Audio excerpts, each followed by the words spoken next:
자, 인사드리겠습니다. 국어 방동진입니다. 예.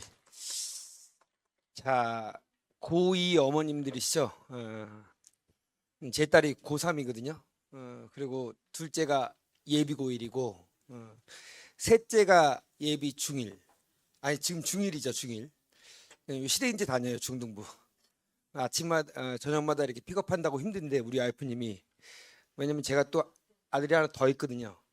넷째가 이제 2살이에요. 이 말씀을 드리는 것은 저는 오랫동안 열심히 해야 됩니다. 자, 우선은 국어에 대해서 말씀드릴 건데요. 제가 어제까지 수업을 하고 3주 동안 휴강 기간이거든요. 지금이 고3이. 저는 고3을 이 목동 지역에서 20년을 했습니다. 그래서 목동 지역에서 고3은 가장 오래 한 강사가 어떻게 보면 방동진이 아닐까 라는 말씀을 드리는데요. 자, 우선 고2니까 아직까지 수능이 되게 먼 곳이라고 생각하시면 좀 오산이실 것 같아요. 왜냐하면 제가 오늘 방금 전에 연구실에서 상담을 하고 왔거든요. 선유고 학생이에요. 고3 학생인데 이 친구가 뭐라고 하냐면 이런 얘기 했어요. 선생님을 좀 더 일찍 만났으면, 그러면 수능 공부를 좀 더 일찍 했으면 하는 생각을 하는 거죠. 왜냐하면 지금 와서 보니까 뭐 선유고에서 지금 내신은 3.1등급 정도 돼요. 근데 자기가 원하는 학교를 가려면 3.1등급으로는 답이 안 나오는 거예요. 그럼 결국은 수능을 공부하거나 아니면 최저를 마치거나 이 관점으로 가야 되는데 수능 공부가 너무 늦게 시작했다는 거예요. 좀 아쉽다. 그래갖고 오늘 6월평 시험지를 갖고 상담을 제가 한 30분 정도 해줬는데요. 중요한 것은 지금 하셔야 된다는 건 확실합니다. 그러면 지금 하는데 이제 문제는 여기서예요. 왜 그러냐면 고2 같은 경우는 내신을 쭉 해갖고 왔을 거 아니에요. 그리고 내신 선생님들의 수능과 고3 선생님들의 수능의 갭의 차이를 언제 느끼냐면 애들은 어쩔 수 없이 고3 때 느껴요. 제가 계속 느끼는 것은 이 목동 지역에서 정말로 열심히 강의를 하고 고3들을 오래 했던 상황으로서 목동 지역의 고3 학생들의 수능, 국어에 대한 학습에 대한 기반이 정말 없어요. 거의 내신 대비만 해왔다는 거죠. 그래서 제가 3년 전부터 고2 올라가는 겨울방학과 고2 여름방학 이때만 딱 고2 특강을 합니다. 저는 이 부분에서 특히 이번 시대 인재의 수업은 제가 올해 고3 겨울에 했던 수업이 있죠. 그 수업을 그대로 갖고 왔어요. 이해 가시죠? 고3 시스템을 그대로 전부 다 반영해서 강의를 할 겁니다. 자, 수능국어 왜 이렇게 빨리 시작해야 되냐라는 말씀을 드리면 이 수능국어가 만만치 않습니다. 물론 이 정도는 알고 계셔야 돼요. 부모님들이. 자, 지금 현 고2 학생들은 공통과목과 선택과목을 같이 보게 되고요. 17문항, 11문항 해갖고 45문항을 80분 동안 풉니다. 자, 선택과목이 엄매다 한번 손들어 보실래요? 엄매시다? 예. 엄매가 목동 지역은 항상 더 많아요. 근데 전체로 따지면 화작이 60이고 엄매가 40이에요. 왜 그럴까요? 지방 애들이 다 화작이에요. 이해 가시죠?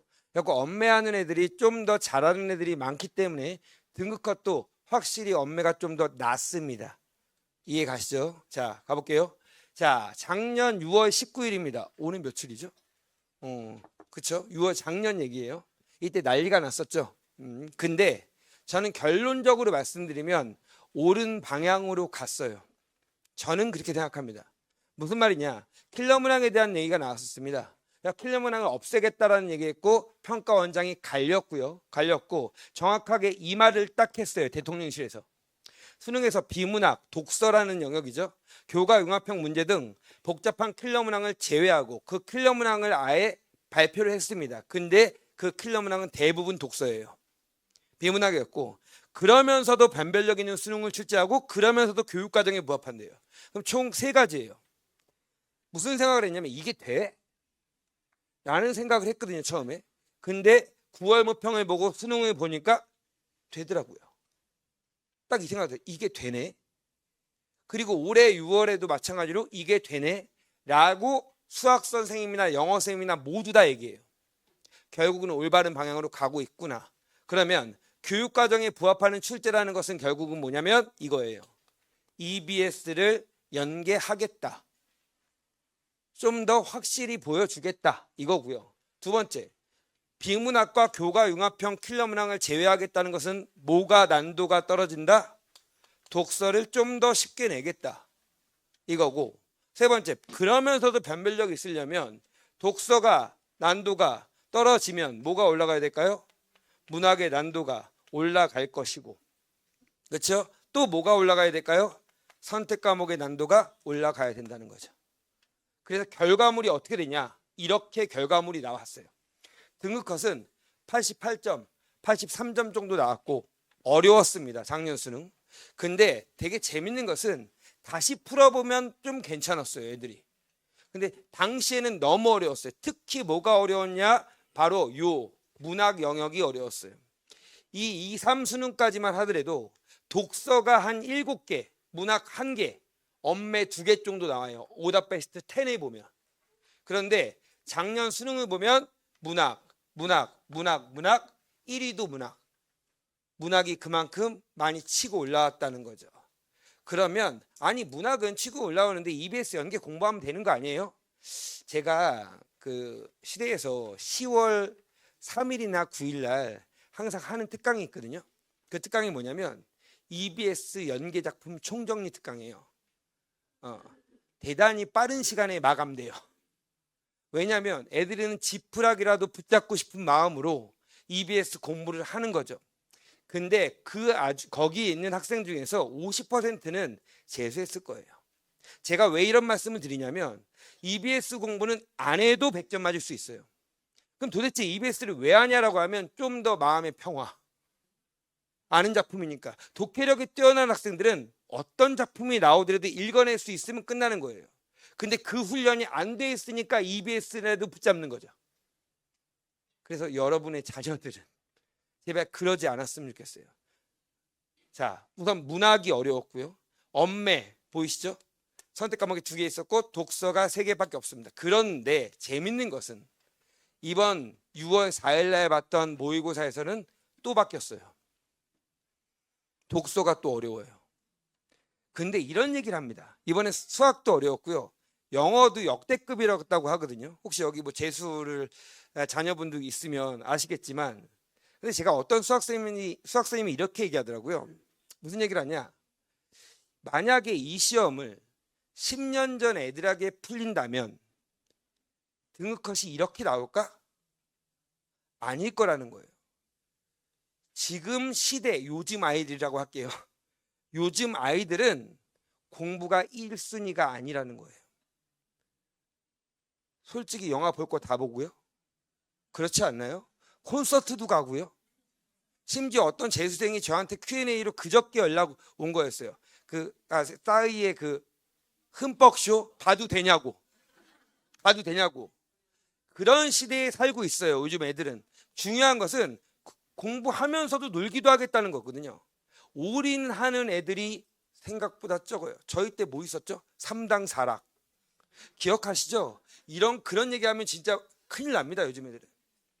왜냐면 제가 이렇게 수업을 하면 여기 100명 정도 있다고 하면 이렇게 손 들어보라고 하면 어떻게 되냐면 투지폰이나 핸드폰 없는 사람 손 들어보면 요즘 애들 아무도 없어요. 그런 애들이. 다 스마트폰이에요. 5년 전까지만 해도 투지폰이나 핸드폰 없는 사람이라고 하면 3분의 1은 들었어요. 시대가 바뀌었습니다. 그러면 조금만 더 노력한다면 훨씬 더 비교 우위를 잡을 수 있죠. 그렇게 안 할 뿐. 그렇죠? 자, EBS 연계가 작년 수능에 3작품이 됐습니다. 의미 있는 것은 3작품이 연계됐다는 말이 아니라 중요한 것은 여기 비연계라고 되어 있는 부분이 전부 다 오답률 1위, 2위, 3위 이쪽이에요. 그러니까 EBS 연계를 물론 제가 작년에 10월 달에 이것도 다 마쳤거든요. 근데 이걸 다 맞춰서 애들이 안다라고 해서 고득점이 나오는 것이 아니라는 말이죠. 물론 EBS 공부하는 게 더 좋죠.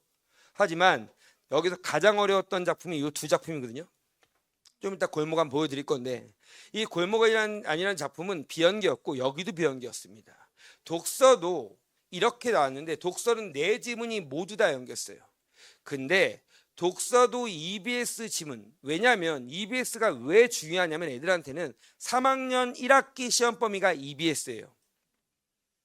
내년에 볼 중간고사 기말고사가. 그런데 그거를 달달달 외우더라도 풀 수 없는 문제들이 너무 많다는 거죠. 개념만 연계한 거예요. 몽땅 지문을 그대로 갖고 온 게 아니라 지문을 여기서 결특치 이상치한 용어만 갖고 와서 다른 지문을 쓴 거죠. 그러니까 EBS 연계가 전부가 아니다. 얘는 뭐라고 하셔야 되냐면 수단이다 정도로 보셔야 돼요. 목표가 아니라. 자, 그러면 무엇으로 공부해야 될 것인가? 이런 것도 말씀을 드릴 건데요. 자, 유언평 연계도 있는데요. 맥락은 똑같고요. 이 문제가 문제다. 1등급을 가르는 지문입니다. 자, 독서를 얘기할게요. 그래도 문학은 애들이 좀 익숙해합니다. 왜냐하면 문학은 내신을 많이 했거든요. 아마 지금 우리 내신하고 있는 2학년 1학기 내신하고 있다면 거의 다 문학입니다. 그리고 2학기 때가 독서가 있거나 아니면 엄매나 화작이 나오거든요. 제가 이제 뭐 솔비 국어팀 선생님들이랑 다 얘기하고 연구하는데 독서가 학교에서 수업이 제대로 되냐? 안 됩니다. 그리고 독서라는 영역은 정말 선생님마다 천차만별로 수업을 해요. 제가 재종반도 계속 올해를 하는데 저는 학생들과 상담을 많이 하기로 되게 소문난 강사입니다. 그리고 저는 학생들과 얘기하면서 되게 많은 걸 깨닫게 되는데요. 이 목동 지역에서 정말 유명하다고 하는 학원들, 전문학원에서 독서를 어떻게 가르치고 있는 것도 전부 다 알고 있어요. 자, 예를 들어서 이렇게 가르쳐요. 어떤 학생이 이랬어요. 선생님, 저는요 수업 시간에 이렇게 배웠어요. 어떻게 배웠냐면요. 어차피요 이 선생님 뭐라고 했냐면요. 어차피 지문이 다 시험 시간에 짧은 시험 시간에 이해할 수는 없을 것이다. 그러므로 너는 어떻게 하냐면 한 문단씩 읽고 선지를 왔다 갔다 거리면서 풀어라. 라고 하는 방식 이해 가시죠? 기억이 다 안 날 거니까 한 문단 읽고 선지 한 번 체크하고 한 문단 읽고 선지 체크하고 혹은 어차피 기억이 안 날 것이니까 이 문단을 읽은 다음에 여기에 해당되는 것을 메모하라. 그렇죠? 이런 식으로 하는 거죠. 결국은 이 말은 이해를 포기하는 시험이에요. 그리고 뭐 접속어에 세모를 쳐라. 그렇죠? 정의 부분에 밑줄을 그어라. 주장에 밑줄을 긋고 대조적인 게 나오면 세모 치고 네모 치고.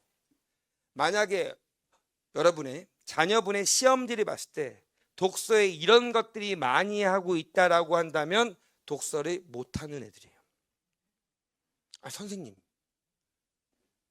다른 선생님들이 이렇게 많이 가르치고 EBS 선생님들이 이렇게 많이 가르치는데요. 예, 저는 강하게 말씀드리지만 잘못 배우는 거예요. 그러면 어떻게 하느냐? 잘하는 애들은 여기가 깨끗해요. 깨끗하고 머릿속에 딱 들어온 다음에 문제를 탕탕탕 풀어야 돼요. 거기까지 가야 돼요. 근데 문제 여기서 이제 걱정되시죠? 우리 애는 한 번도 어렸을 때 책을 안 읽었는데요. 예, 안 읽었어요 애들은. 그래서 저는 더 좋아요. 왜? 백지니까. 그렇죠? 차라리 안 배우는 애들은 가르치기 더 편해요. 근데 배운 애들은 지운 다음에 가르쳐야 돼요. 이 지문은 화학 애들한테 매우 유리한 지문이었습니다. 공유결합이라는 지문, 중합과정이라는 지문이 나오는 건데요. 이 지문이 어떤 내용이냐면 이렇게 돼 있어요. 자, 플라스틱의 한 종류인 폴리에틸렌은 에틸렌 분자들이 서로 연결되는 중합과정을 거쳐 만들어진다. 자, 이 문장을 딱 읽었을 때 무슨 생각이 나야 될까요? 아, 중합과정 정의야. 밑줄 긋자 이걸까요? 밑줄 그면 머릿속에 이게 기억나나요? 아니죠. 자, 플라스틱이라는 게 있는데 거기 한 종류가 폴리에틸렌이래. 에틸렌 분자들이 있나 봐. 그 두 개들이 어떻게든 연결되는 것이 뭐야? 중합과정이겠구나. 어떻게 연결될까? 한번 생각했어야 돼요. 방금 뭐 했죠? 어떻게 연결될까? 자, 그 다음 에틸렌이라는 게 있는데 두 개의 탄소 원자와 네 개의 수소 원자로 이루어져 있는데 두 개의 탄소 원자가 서로 이중 결합하고 각각의 탄소 원자는 두 개의 수소 원자와 단일 결합한다. 자, 그러면 이제 이렇게 생각하십니다. 어머님 뭔 소리야 이게? 이중 결합, 네모, 단일 결합, 세모. 대비가 되니까 네모 세모를 쳐야겠구나. 그럼 문제를 맞힐 수 있을까요? 아니죠. 어떻게 해야 될까요?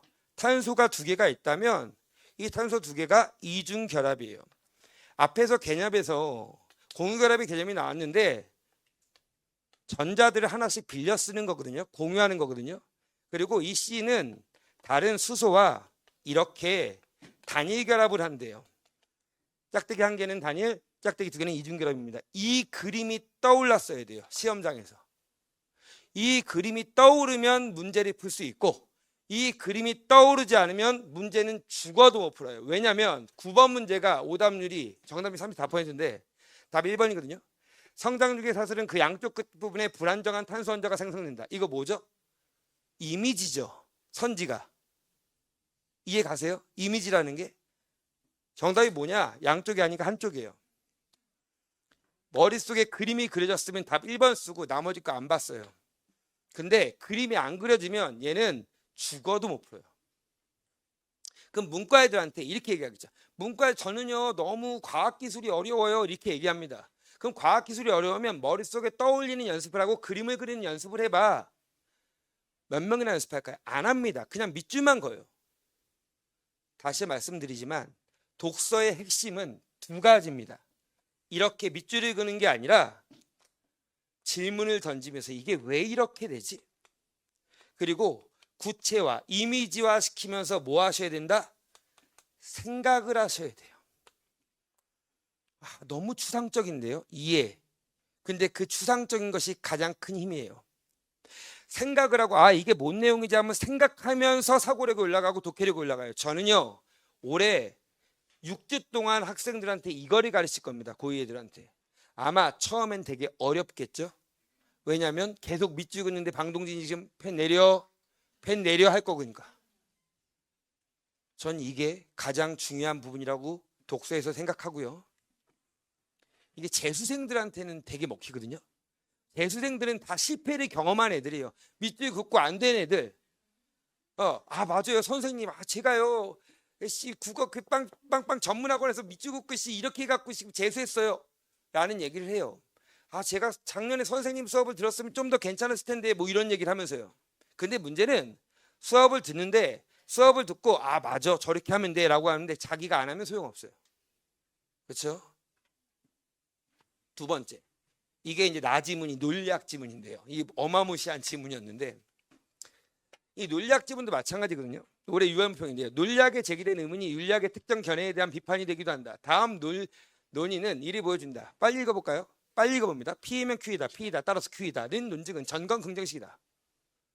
벌써 머릿속에 안 들어오죠. 그렇죠? 자, 그러면 어떻게 읽어야 될까요? P면 Q이다. P일 때 Q이구나. P라고? 그러면 P라고 했으니까 당연히 뭐야? 따라서 Q겠지. 이 생각을 했어야 돼요.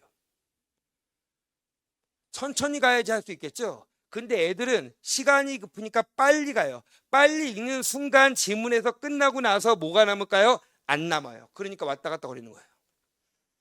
천천히 읽으면서 생각하면서 읽고 선지 판단할 때는 탕탕 답이 나오고 넘어가야 돼요. 이해 가시죠? 그 관점으로 가야 된다. 이 지문이 아이들이 너무 힘들었던 지문입니다.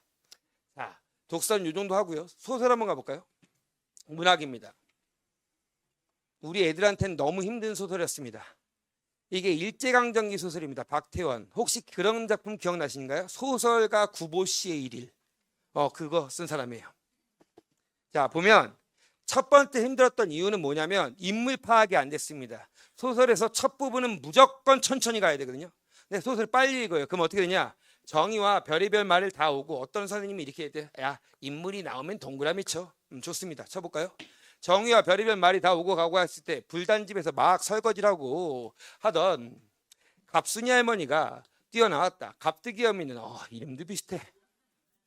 그렇죠? 경우에 따라서는 그들 모녀를 상대하여도 할 말에 궁하지 않다고 은근히 마음의 준비가 되었던 것이나 뜻밖에도 갑순이 할머니는 자기 딸의 역성을 드리려고 하지 않았고 애초에 네가 말 실수한 게 잘못이지 남을 타네 뭐하니. 이게 모두 다 모양만 숭었고 온 글쎄 그만하고 들어가. 네가 잘못해서 네 잘못이야. 잠깐 인물이 몇 명 나왔죠? 3명 나왔죠? 정의와 갑순이 할머니와 갑득이 어미.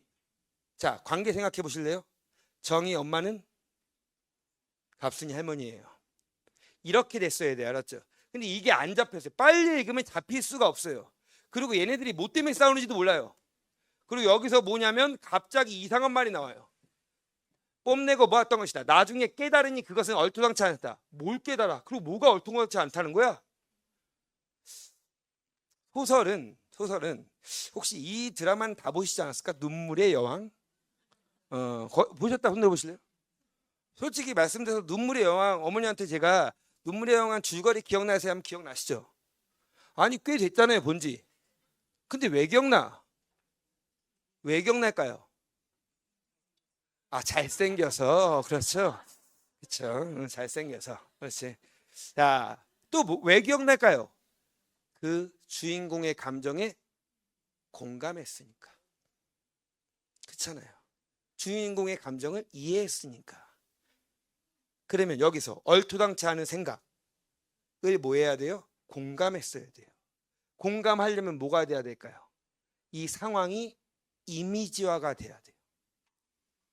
만약에 예를 들어서 이 소설을 똑같이 1분짜리 영상으로 보여주면 애들 다 기억합니다.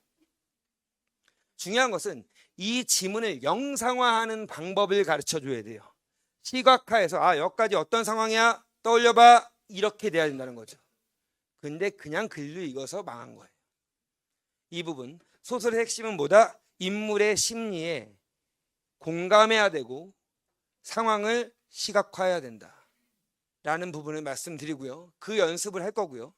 이 지문도 아마 2학년 이번에 특강 때 나올 지문입니다. 골목가는. 자, 그 다음은 시문학인데요. 이 시문학도 너무 어려웠는데요. 나가 있는데 뭐라고 돼 있냐면 이렇게 돼 있어요. 나는 차를 앞에 놓고 고즈넉한 저녁에 홀로 마신다. 내가 좋아하는 차를 마신다. 그러나 이것은 다만 사실일 뿐. 차의 짙은 향기와는 관계없이 이것은 물과 같이 담담한 사실일 뿐이다. 이게 뭔 소리예요? 이게 시래요. 자, 근데 처음에 딱 보면 완전히 당황합니다. 하지만 공부하는 학생들은 이렇게 갈 거예요. 누구의 시킴을 받아 참새 한 마리가 땅에 떨어지는 것도 아니고 누구의 손으로 들국화를 어여삐 가꾼 것도 아니다. 모르겠습니다. 그런데 먼저 보기를 봤어야 돼요. 보기를 보면 이렇게 돼 있어요. 자신과 세계의 인식의 준거였던 기준이었던 절대자의 관계를 회의하고, 그러니까 어떤 세계를 인식하는 기준인 절대자와의 관계를 회의한다는 게 무슨 말이죠? 의심하고 자신의 경험한 사실에 기초하여 존재를 인식하겠다는 태도다. 그럼 무슨 말일까요? 이건 이렇게 해석되겠네요. 누구의 시킴을 받아 참새 한 마리가 땅에 떨어진 것이 아니고 누구는 누굴까요? 절대자겠죠. 결국은 뭐다? 참새가 한 마리가 떨어진 사실이 중요하지 절대자가 중요하지 않다라고 해석해야 돼요. 애들 거 어렵죠. 이렇게 읽는 방법을 아셔야지만 시문학도 마찬가지로 해결할 수 있다. 물론 시도 마찬가지입니다. 상황을 이미지해서 화자의 정서를 공감하는 거예요. 거까지 만들어야 됩니다.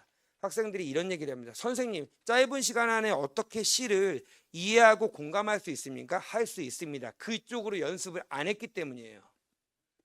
자, 제 국어학습 시스템을 말씀드리면 뭐 이거를 보여드리지 않을 수가 없는데, 저희는 선생님 12분이 같이 교재를 만들고 관리 시스템 만들고요, 콘텐츠를 만들고 있습니다. 뭐 시대인재에서도 여기서 몇 분 선생님들이 여기서 열심히 강의를 하고 계시고요. 자, 6주 동안 나갈 교재는 이겁니다. 더 국어, 생각의 시작이라는 교재입니다. 그래서 생각하는 힘을 키워주는 게 포인트고요. 최신 기출 문제 작년 6구 수능으로만 합니다. 그럼 어떤 애가 이럴 거예요. 저 이거 풀어봤는데요. 풀어본 게 중요한 게 아니라 그 지문을 어떻게 읽느냐를 가장 최근의 기출 문제를 통해서 배우게 될 겁니다. 자, 독해훈련이라든지 저는 이겁니다. 가장 제 수업의 핵심은 정독훈련. 어떻게 차분하게 읽을 것인가. 그렇죠? 이 훈련을 하게 될 거고요. 자, 커리큘럼 이렇게 됩니다. 1교시는 문학이고요. 2교시가 독서입니다. 그래서 하루에 문학과 독서를 같이 나가고 3시간 반 수업입니다. 쉬는 시간 한 번. 애들 되게 힘들어해요. 근데 힘들어 봐야죠. 시간은 빨리 갈 겁니다. 제가 수업이 재밌거든요. 진짜예요. 자, 봅시다. 그 다음에 뭐가 있냐면요. 요걸 한번 보여드릴게요. 제가 이번에 유아물평 끝나고 갖고 온 건데, 한 명은 진명여고 학생이고 한 명은 양정고 학생입니다. 양정고 학생 글씨 보십시오. 아무튼 자, 느낌이 딱 오는데요. 근데 둘이 비슷한 게 점수가 79점, 78점이에요. 제가 왜 보여드리냐면 이 친구는 여기 위에가 틀린 숫자입니다. 이 진명여고에는 엄매 1개, 문학 6개 틀렸고 독서 6개, 문학 2개 틀렸습니다. 그런데 얘는 언매 3개, 독서 2개, 문학 5개 틀렸어요. 이 두 명의 학생들은 완전히 양상이 달라요. 뭘 보면 알 수 있냐면 이걸 보면 알 수 있습니다. 틀린 개수가 X가 치는 부분이고요. 아니 이 친구는 뭘까요? 이 독서 인문지문 약해서 X가 4개가 나왔네요. 근데 웃긴 거는 17번 문제 맞았어요. 이 17번 문제 뭐냐면 어휘 문제입니다. 다 맞히는 문제. 뭐가 문제일까요? 4글자로? 시간 부족이에요. 이 친구는. 보면 밑에 있는 학생들 골고루 틀렸죠? 보면 이 부분은 딱 보면 알 수 있어요. 얘는 매우 부족, 멘탈 관리 실패. 그렇죠? 이 친구는 뭐냐면 시간 남음, 10분 남음. 그렇죠? 어떤 스타일인지 아시겠어요? 여기 다 이과 어머니시잖아요. 이 양정고 이 학생은 뭐냐면 펜 들기 싫어하는 스타일. 이번에 수학에 이런 애들 다 망했어요. 수학이 펜을 안 드는 애들이 다 망했다고요. 머리 좋은 애들 있죠? 한마디로 이제 선생님들 맨날 이런 말 하죠. 깝치는 애들. 그렇죠? 머리 좋다고 저희 셋째가 그러거든요. 펜을 안 들어요. 맨날 계산 실수 나오고 이런 친구. 근데 이 친구는 뭐야? 한마디 말씀은 얘는 I로 시작하고요. J로 끝나는 애들이에요. MBTI. 얘는 당연히 P고요. 그렇죠? 자신감은 넘쳐요. 야, 내가 물어봤어요. 야, 너는 어쩌다 씨 문법을 앞에 3개나 틀렸어? 아직 문법을 안 했거든요. 여름에 하면 됩니다. 자, 둘 중에 누가 수능을 잘 볼 것 같으세요? 밑에가 잘 봐요. 왠지 아세요? 국어는 1교시라서. 멘탈이 진짜 무서운 거예요. 그래서 자신감 없는 애들, 처음에 이렇게 쪼는 애들은 요번에 유형평을 많이 못 본 애들이 많다. 그러면 이 친구와 이 친구를 제가 똑같은 방식으로 같은 피드백을 해주면 될까요? 안 되죠. 그래서 저는 매주마다 밥도 못 먹고 상담을 해줍니다. 상담을 해주고 제가 상담을 통해서 학생들에서 뭐가 학습 솔루션 딱 제시해주면 그 학생들이 그 부분에 대해서 정확하게 알고 할 수 있게끔 이렇게 상담 카드까지 있습니다. 여기 MBTI 적는 것도 있습니다. 그렇죠? 되게 중요합니다. 국어는. 그리고 뭐가 약한지, 그렇죠? 그리고 이제 현재 나의 위치 이런 걸 통해서 고민을 적으면 제가 솔루션을 적어주는 방식으로 매주마다 상담을 하고 있습니다. 간단하게 살펴보면요, 이 5개의 콘텐츠 중에서 가장 중요한 콘텐츠는 뭘까요? 5번 같죠? 자, 5번이 아니고요. 우선은 가장 중요한 콘텐츠는 기출문제집입니다. 여러분의 자녀분들은 무조건 기출문제집만 푸셔야 돼요. 그렇죠? 시대인재 콘텐츠가 좋다고 해도 지금은 기출문제집입니다. 고2는 그 다음에 고3 올라가시면 EBS, 그 다음에 이제 하반기쯤 되면 사설 콘텐츠를 푸시면 돼요. 3학년 2학기 때쯤에. 이해 가시죠? 여름방학부터 이런 식의 순서라는 거 말씀을 드리고요. 자, 저는 이렇게 매주마다 주간지가 나가고요. 주간지의 페이지 수는 150페이지 정도 됩니다. 일주일 동안 다 푸는 거고요. 어떻게 구성되어 있냐? 이렇게 수강생 안내문과 어떻게 푸는지가 나와 있고 매일 혁명해 갖고 월요일부터 토요일까지 6일 동안 해야 될 일이 나오고요. 매주마다 한 회차씩 모의고사 분석이 있습니다. 기출 분석. 이렇게 숙제가 나가고요. 숙제 잘하는 학생들에게는 제가 뭐 선물도 주고요. 자, 탑시크릿 파일은 좀 더 고난도 문제들이 마지막에 수록되어 있습니다. 자, 웨어와 개념 필기 노트를 제공할 거고요. 이 웨어는 같이 어휘에 대한 복습 테스트 문제까지 내갖고 보게 되고요. 매주마다 모의고사를 보는데 짧은 모의고사입니다. 얘는 뭐 하는 거냐면 실전 훈련하는 거예요. 모르면 별표 쳐 이런 훈련하는 거. 그렇죠? 시간이 되게 부족하게 주고 풀게 하는 문제를 6회간 풀게 되겠죠. 6번 동안 수업이니까요. 자, 그리고 이렇게 성적표가 제공될 거고요. 아시겠지만 저희는 저희 소비국어연구소는 이렇게 칠판 교재도 만듭니다. 미래인이랑 같이 저희가 만든 교재고 기출문제집입니다. 그리고 이렇게 뭐 엄맥깡패라고 해갖고 이것도 이제 서점에 있는데요. 자, 저희가 이렇게 교재를 잘 만든다라는 걸 보여드리는 거고요. 자, 그다음 수지방답 이번에 제공될 건데요. 이게 뭐냐면 학생들이 이런 학생이 있어요. 되게 착한 학생들 와서 선생님 제가요 다른 건 괜찮은데 경제 지문이 너무 어려워요. 경제 지문 좀 주시면 안 돼요? 라고 하는 아주 적극적인 친구들이 있습니다. 그래서 저희는 이 시스템을 만들었습니다. 뭐냐? 부족한 부분을 체크해서 추가 자료를 주는 방식이 나왔고요. 그래서 학생 이름을 주고 정확하게 추가 자료가 이번 특강에서도 나가게 됩니다. 자, 아무리 이렇게 열심히 하고 뭐 블로그 자료 주고 오픈 채팅방 하고 하더라도 애들이 공부 안 하면 소용없어요. 근데 제가 작년도 해보고 재작년도 해봤는데 이 2학년 시대 특강은 되게 우수한 자원 애들이 많이 들어와요. 많이 들어오고 한번 해보겠다. 그리고 눈이 반짝반짝 거려요. 왜 그러냐? 처음 이런 강의를 들어봤으니까. 수능 강의, 이렇게 하는 거야? 라고 하는 거를 많이 들어봤고 충분히 많은 효과를 냈던 특강입니다. 우리 학생들이 수능을 혹시 여기 수능 세대도 계시겠죠? 저도 수능 세대인데 제가 95년도에 수능을 본 것 같은데요. 나이 계산하지 마시고요. 자, 아무튼 수능을 본 세대인데요.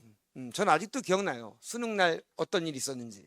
제 조교 중 한 명이 수능날 얘기, 지명여고 출신인데 수능날 얘기를 해줬어요, 저한테. 제가 수능 끝나고 왔는데 정말로 수능 끝난 거 혹시 전 자녀분의 수능 시험장 가보셨다 손 들어보실래요? 섰잖아 이렇게. 그 끝날 때 전경 아시죠? 엄마들이 다 이렇게 서 있는 전경. 분위기 되게 이상해요. 애들이 한두 명씩 나올 때 그때 날이 어떻죠? 어두컴컴해집니다. 학생이 딱 나오면서 이렇게 얘기하는 나온 거예요. 근데 그 조교가 막 시원섭섭한 마음, 이상한 마음으로 형용할 수 없는 마음으로 운동장을 나왔대요. 제가 그런 얘기 하거든요. 그때 성인이 되는 거라고. 정말 이상한 마음으로 나왔대요. 근데 이제 엄마가 안 보이더래요. 우리 엄마 어딨지라고 하고 교문에 딱 나가려고 하는데 이 어머님 같은 분이 그 학생에게 학생 고생했어 딱 한마디 해주더래요. 근데 그때 갑자기 막 눈물이 울컥하더래요. 저쪽에 엄마가 있어갖고 엄마한테 막 뛰어갔대요. 뛰어갔더니 엄마가 이렇게 안아주면서 또 이 엄마가 눈치 없게 뭐라고 얘기했을까요? 잘 봤어 이렇게 얘기한 거지. 네. 그랬더니 이 친구가 이렇게 얘기했대요. 나 할 만큼 했어. 저는 제 학생들이 수능 시험장에서 꼭 이 말을 해주고 싶습니다. 마지막에 보여드릴 거 저희 넷째입니다. 그렇죠? 우리 넷째가 이렇게 학생들이 웃을 수 있게 저도 최선을 다하겠습니다. 고맙습니다.